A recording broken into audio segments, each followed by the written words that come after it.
votar não é fácil. Escolher também não é fácil. É difícil você saber se está escolhendo a pessoa certa, se vai ser bom, se vai dar certo, se vai ser o melhor.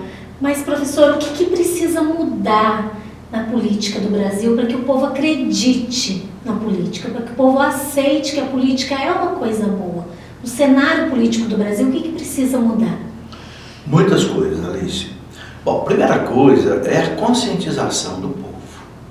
Aquilo tudo que nós já tratamos aqui nas nossas conversas anteriores. O povo não desperdiçar o seu voto, não jogar o seu voto fora, não anular o voto, não fazer voto de protesto, não fazer voto em branco, né? E também não fazer aquilo que a gente vê, Alice, no dia da eleição. Tem gente que pega um papel no chão para votar, porque ele chegou na urna e sem saber quem é que ele vai votar.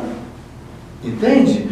Então é muito importante que a pessoa tenha consciência da importância do voto. Eu estou construindo o futuro, o destino da minha nação.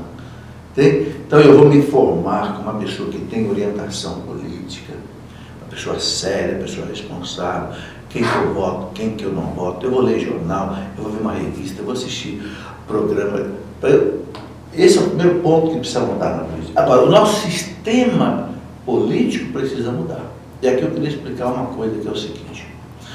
Veja uma coisa interessante. O estado de São Paulo, por exemplo, nós temos 600 municípios, mais ou menos.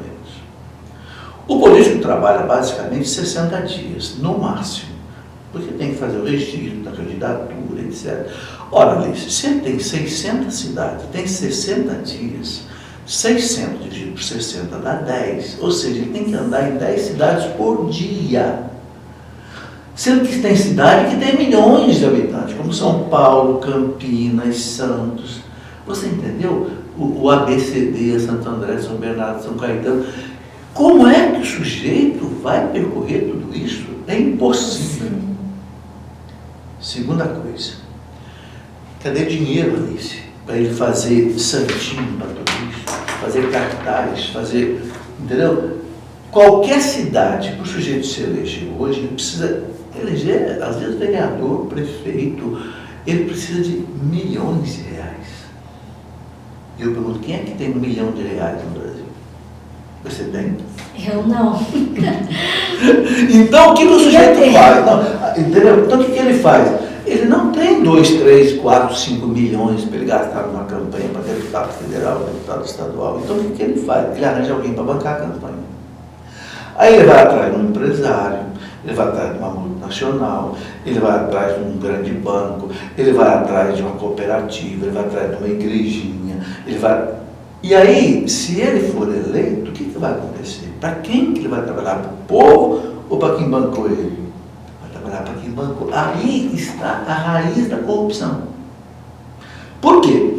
Porque ele se comprometeu aqui atrás, e aí quem bancou a campanha dele vai cobrar dele, para ele fazer lobby lá no parlamento para defender a causa, não do povo, não do bem comum, que é o objetivo da política. Ele vai defender o bem daquele que o pagou.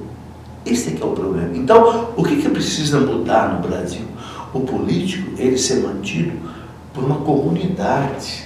Por exemplo, uma comunidade elege um candidato para disputar a eleição. E a comunidade vai trabalhar para elegê-lo, sem ele gastar dinheiro.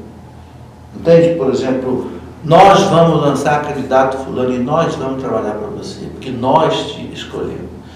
Então ele não vai precisar depender de força interior. Agora, para isso é preciso de uma coisa: você ter o chamado voto distrital.